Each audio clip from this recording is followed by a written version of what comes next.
Hello everyone. First of all, welcome to all my dear student on my YouTube channel Krishna physics classes. तो बच्चों आज हम बात करने जा रहे हैं नीट और जेई की एक और इम्पोर्टेंट टॉपिक के बारे में। जो टॉपिक है अब आपका triangle law of vector addition of two vectors. अब दो वेक्टर में ट्रायंगल लॉ हम कैसे लगाते हैं उसके बारे में हम आज डिस्कस करेंगे।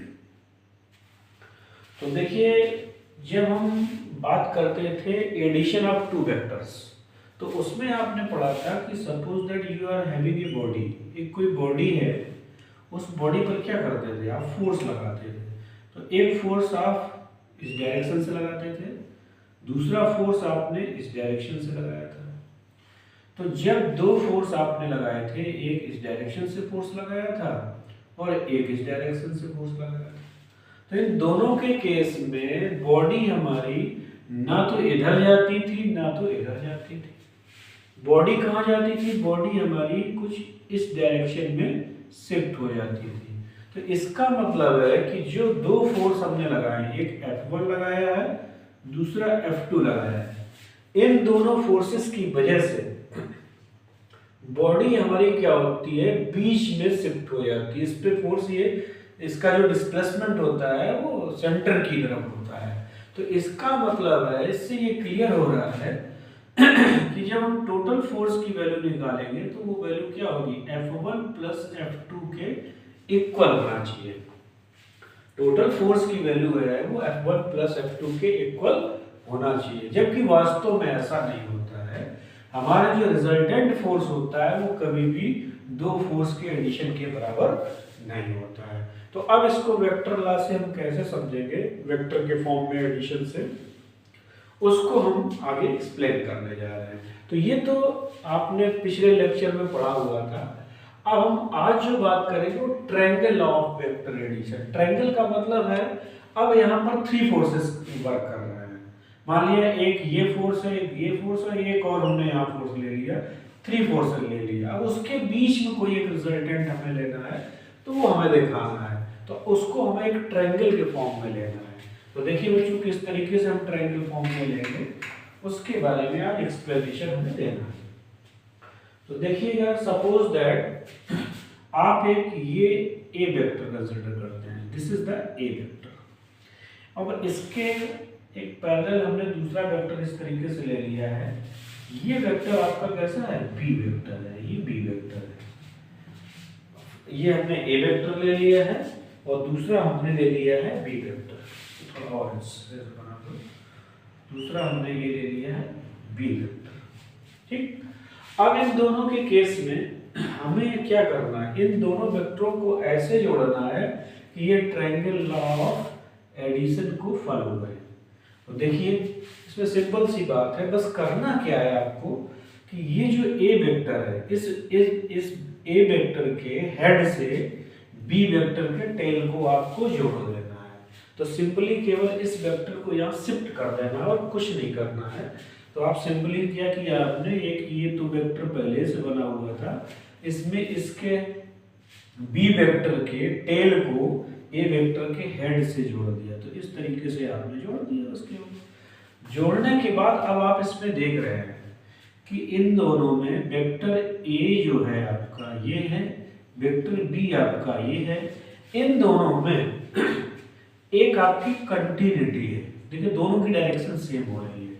अब हम यदि इससे ए के टेल को बी के हेड से मिलाते हैं, सपोज दैट हमने इसको यहाँ से मिला दिया इस तरीके से, तब हम देखेंगे कि इसकी डायरेक्शन, अब ये इधर डायरेक्शन है और इसकी डायरेक्शन इधर है, तो रिजल्टेंट वेक्टर जो होगा उसकी डायरेक्शन क्या हो जाएगी, ये जो दो हमारे वेक्टर ए और बी, इनके अपोजिट डायरेक्शंस में होगी।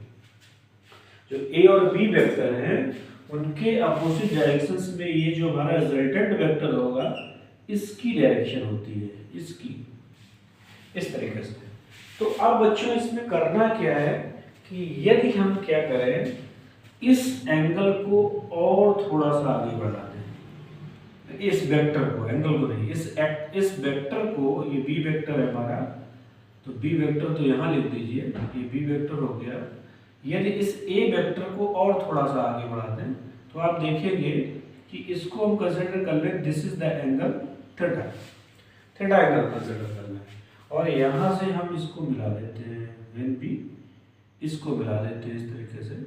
तो जब मिला देते हैं तो अब हमें ये देखना है, इसको यदि हम अल्फा एंगल कंसिडर कर लें और इसको क्या कंसिडर कर लें, थीटा एंगल कंसिडर कर लें, तो उस केस में आप देखिएगा इसका डायग्राम कुछ इस तरीके से हो जाएगा, मतलब ये इस तरीके से बन जाएगा। ऐसे आप इसको और थोड़ा सा अच्छे से बना दीजिए।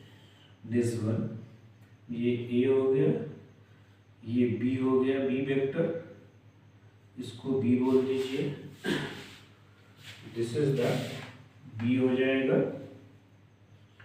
ये बी हो गया, ये ए वेक्टर हो गया, और ये रिजल्टेंट आर वेक्टर हो गया। ठीक है ना, इसकी भी डायरेक्शंस अपोजिट रहेगी। ठीक, ये आर हो गया। अब इसमें देखना है क्या, इसको रफ कर दीजिए, इसको रफ कर दीजिए आप। अब इसमें करना क्या है कि ए वेक्टर को आप थोड़ा सा और आगे बढ़ा दीजिए। तो ए वेक्टर हमने और बढ़ा दिया।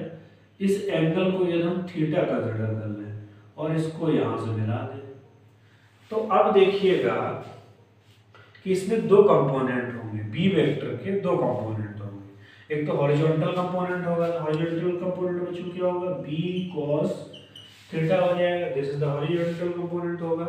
यदि परपेंडिकुलर कंपोनेंट की बात करें तो we can write B sine theta हो जाएगा।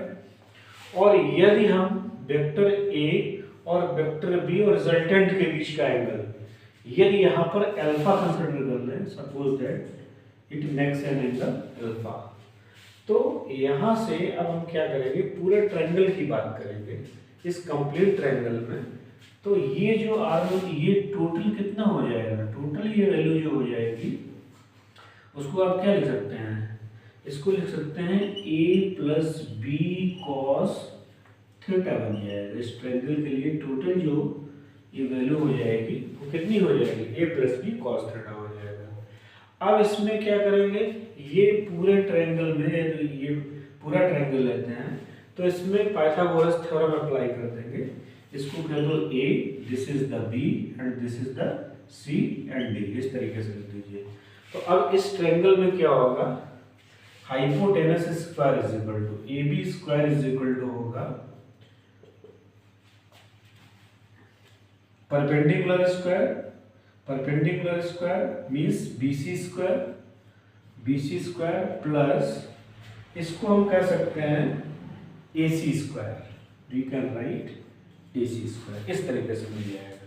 तो अब इसमें प्रॉपर्टी जब लगा देंगे तो देखिए बच्चों क्या बन जाएगा, प्रॉपर्टी लगाने पे ये आपका बन जाएगा A B square. What is the value of the A B square, so we can write R square is equal to B C. What is the value of the B C, B C को हमने consider किया है B sine theta, B sine theta. अब B sine theta का क्या हो जाएगा, B sine theta का होल स्क्वायर हो जाएगा, तो बी साइन थीटा का हम होल स्क्वायर ले लेंगे, so we can write B square sine square theta हो जाएगा। प्लस अब इसके बाद देखिए AC की वैल्यू कितनी है, a plus B cos theta whole square बन जाएगा, इस तरीके से हो जाएगा। अब इन दोनों को सॉल्व कर लेंगे, तो अब इसको सॉल्व कर लीजिएगा बच्चों। तो देखिए सॉल्व करने पर क्या मिलेगा,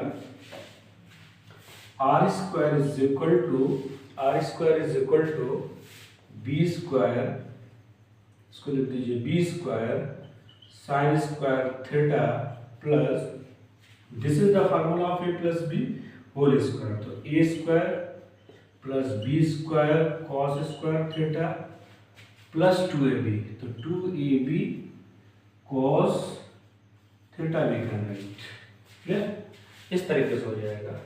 similarly we can write R square is equal to in this case B square sine square theta B square cos square theta, इसमें B square is the common, so we can write sine square theta plus cos square theta, clear. Plus क्या है, plus A square plus 2ab cos theta, इस तरीके से हो जाएगा। अब already you know that sine square theta plus cos square theta is equal to 1, so we can write r square is equal to B square plus A square plus 2ab cos theta बन जाएगा। यदि r की value निकालेंगे तो r is equal to क्या बन जाएगा, square root A square plus B square plus 2ab cos theta. इस तरीके से रिजल्टेंट जो फार्मूला r निकलेगा वो इस तरीके से हम फाइंड आउट करेंगे। ये रिजल्टेंट फार्मूला होता है for addition of two vectors in triangle form. तो इस तरीके से इस फार्मूले का प्रॉब्लम सॉल्व करने में इस फार्मूले का बहुत ज़्यादा यूज होगा, तो इसको आप यूज कर सकते हैं। तो बेसिकली इस पूरी प्रॉब्लम में है क्या, पूरे टॉपिक में सबसे पहले कोई दो वेक्टर लेना है। अब जैसे हमने सपोज दैट इसमें क्या किया है, एक वेक्टर हमने इस तरीके से लिया और दूसरा वेक्टर इसके ऐसे पैरेलल लिया। तो हम ट्रायंगल कैसे बनाते हैं, या तो हम पहले इस वेक्टर को ले लेंगे, इसके साथ जोड़ देंगे, तब हम ट्रायंगल बना सकते हैं। या ये वेक्टर ऐसे है ना, ये वेक्टर इसी तरीके से है, अब इसको क्या करना है, इसको यहाँ से जोड़ देना है, तो ऐसे भी हम ट्रायंगल बना सकते हैं।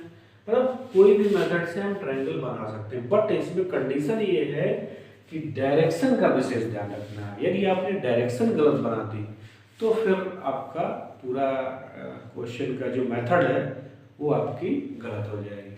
तो इस ट्रायंगल लॉ ऑफ एडिशन में बस ये ध्यान रखिएगा कि ए और बी वेक्टर का जो डायरेक्शन होता है, तो जो आप रिजल्टेंट वेक्टर फाइंड आउट करेंगे, दोनों के डायरेक्शन एक दूसरे के अपोजिट होते हैं। तो वही आपको अप्लाई करना है और इस तरीके से आपको फाइंड आउट करना है। तो चलिए बच्चों, thank you to all for watching my video. Please like and subscribe my YouTube channel Krishna film classes. Thank you to all.